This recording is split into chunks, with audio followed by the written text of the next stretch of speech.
The YouTube book stunt. Okay, so for our first story, we're diving headfirst into the deep end of the YouTube gene pool. Meet Pedro Ruiz the Third, a 22-year-old from Minnesota with a YouTube channel, a pregnant girlfriend named Monalisa Perez, and an idea so monumentally stupid, it's almost a work of art. His plan? To go viral by having his girlfriend shoot him in the chest with a .50 caliber Desert Eagle while he held a hardcover encyclopedia in front of him. He was convinced the book would stop the bullet. Now, to be fair, he did a test run. He shot a different book, and the bullet didn't go through. So, in his mind, the science was settled. On June 26, 2017, with their 3-year-old daughter watching, they set up the cameras. Monalisa stood just 1 foot away from Pedro, aimed the Desert Eagle, one of the most powerful handguns in the world, at the encyclopedia he was holding to his chest, and pulled the trigger. The .50 caliber bullet tore through the encyclopedia like it was tissue paper and slammed into Pedro's chest. He died instantly. His heart and lungs were obliterated. The video they hoped would make them famous did go viral, but not in the way they planned. Monalisa, 7 months pregnant, was charged with second-degree manslaughter and sentenced to 180 days in jail. She gave birth to their second child while awaiting sentencing. So what's the takeaway here? Pedro died for YouTube views, leaving behind 2 kids and a girlfriend who has to live with pulling the trigger. It just goes to show that chasing viral fame can lead you down some incredibly dark and permanent paths. A hardcover encyclopedia is not body armor. Who knew? The Waterfall of Bad Decisions. Next up, we have the High on Life Squad. This was a YouTube channel with over 500,000 subscribers, run by a group of friends who traveled the world doing extreme stunts. You know the type. Their whole brand was about living life to the fullest, which, in their case, meant being incredibly reckless for views. These guys, Riker Gamble and Alexei Liak, both 30, had already gotten themselves banned from Yellowstone National Park for 5 years for walking on fragile thermal features. They even posted the video online. So you'd think they might have learned a lesson about respecting nature and, not dying. You would be wrong. On July 3rd, 2018, Riker, Alexei, and Alexei's girlfriend, Megan Scraper, decided to climb to the top of Shannon Falls in British Columbia. This isn't some little cascade in a park. It's one of the tallest waterfalls in the province, dropping 335 feet. They got to the top, where a series of pools feed the main waterfall, and started walking along the slippery, moss-covered edge, filming content. Megan slipped and fell into the fast-moving current. The 2 guys, in a panic, jumped in to save her. The current was too strong. It swept all 3 of them over the edge, and they plunged approximately 100 feet down the waterfall, smashing into the rocks below. When emergency crews arrived, it was a recovery, not a rescue. The physical trauma was immense. Multiple blunt force injuries, shattered skulls, broken bones all over. They either died instantly on impact or shortly after. The channel was flooded with tributes, but also a ton of criticism from people pointing out the obvious. They had a history of being reckless for the camera, and this time, it caught up to all 3 of them. A 100-foot drop onto solid rock, all for a few seconds of footage. Just wow. The Monsoon Photoshoot. All right, let's head over to India for our next story. On July 16, 2024, a 27-year-old Instagram influencer named Anvi Kamdar, who had 250,000 followers, decided it was a brilliant idea to go to Kumbhe Waterfall near Mumbai during monsoon season. For those who don't know, monsoon season turns everything into a slippery, raging torrent of death. The waterfall itself is 300 feet tall, and it's notoriously dangerous when it's raining. Anvi and her 7 friends arrived, and she immediately got to work filming Instagram reels at the very edge of the falls. She was trying to get the perfect shot, the one that would make all her followers jealous. To get a better angle, she started stepping backward, her eyes on her phone screen, not on her feet. You can see where this is going. She slipped on the wet, mossy rocks and tumbled right into the 300-foot deep gorge. She actually survived the initial fall, but she was critically injured with multiple fractures, severe head trauma, and internal bleeding. Her friends Horrified, called for help. A massive rescue operation with over 50 people was launched, but because of the insane weather and treacherous terrain, it took them 6 hours to rappel down and reach her. They found her alive, but just barely. She was airlifted to a hospital, but died from her injuries shortly after arriving.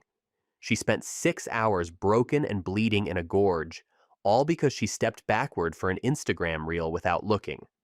The authorities have since restricted access to the waterfall during monsoon season, which seems like something they should have done before someone had to die for it. The Alpine Cliff-Hanger. For our fourth story, we're off to the Italian Alps, a place of stunning beauty and, as it turns out, spectacular stupidity. Meet Albert Durland, a 22-year-old YouTuber from Denmark.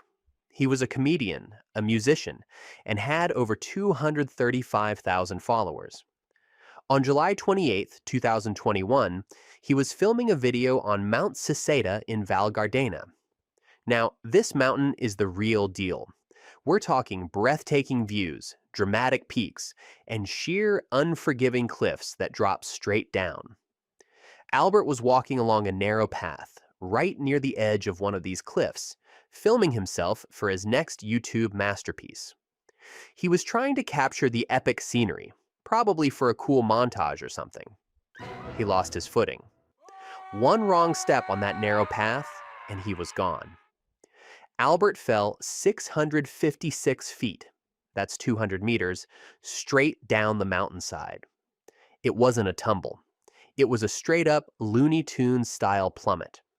He hit rocks on the way down, and the impact was catastrophic.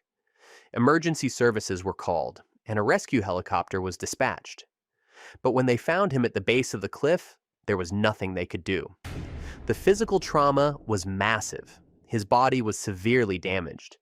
He was pronounced dead at the scene. His mother later confirmed the news to the Danish media, and his final video was, of course, never posted. He was 22 years old. All it took was one moment of inattention, one step too close to the edge while trying to get the perfect shot. A 656-foot drop is no joke. It's a permanent end to a promising career, all for a video that no one will ever see. The 10,000 Calorie Mission. And now for a story that proves that the path to hell is paved with, well, in this case, junk food. Meet Dmitry Nuyanzin, a 30-year-old fitness trainer and influencer from Russia. A fitness trainer, remember that. In November of 2024, Dmitry decided to create some truly groundbreaking content. He embarked on an extreme weight gain challenge. His master plan was to eat 10,000 calories every single day, pack on a ton of weight, and then dramatically lose it all to promote his own weight loss program. You can't make this stuff up. So, for weeks, this supposed fitness expert gorged himself on cakes, fast food, and sugary drinks. He was documenting the whole thing on social media, posting photos and videos of his epic meals. And it worked. He gained 13 kilograms, or about 28.6 pounds, in just 1 month. His followers watched in real time as he ballooned, transforming from a fitness trainer into a cautionary tale. One night, after another glorious day of stuffing his face for his followers, Dmitry went to sleep, and he never woke up. He died in his sleep from heart failure. The preliminary autopsy confirmed it. His heart just gave out. The massive, sudden weight gain and the constant strain of processing 10,000 calories a day was too much for his system. His heart, the very engine he was supposed to be an expert on, just couldn't handle the abuse. The irony is so thick you could probably deep fry it. He was 30 years old.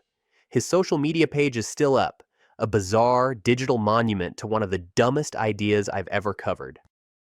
The Selfie Queen's Last Shot.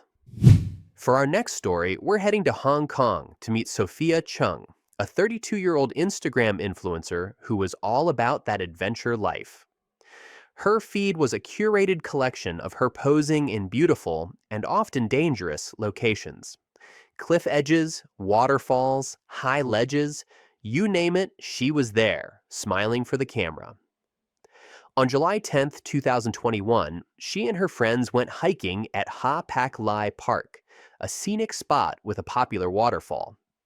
Naturally, Sophia saw the waterfall and thought, selfie time. She climbed onto the rocks near the edge of the falls, trying to frame the perfect shot.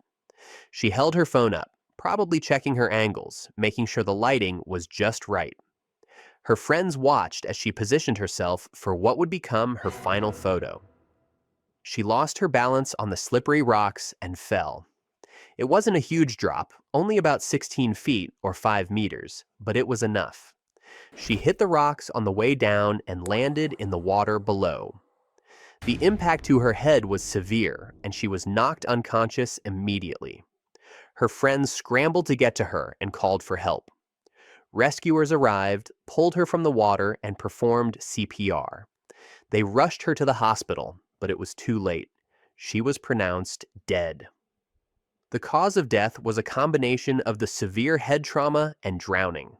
The tragic part? She was the third person to die taking a selfie at that exact same location. A 16-foot fall, a slip on a wet rock, and it was all over. For a selfie. The Cement Head Challenge. Okay, for this last one, we're not talking about a death, but a near-death experience so monumentally idiotic it deserves a spot on this list. Enter Jay Swingler, one half of the UK YouTube channel TGF Bro.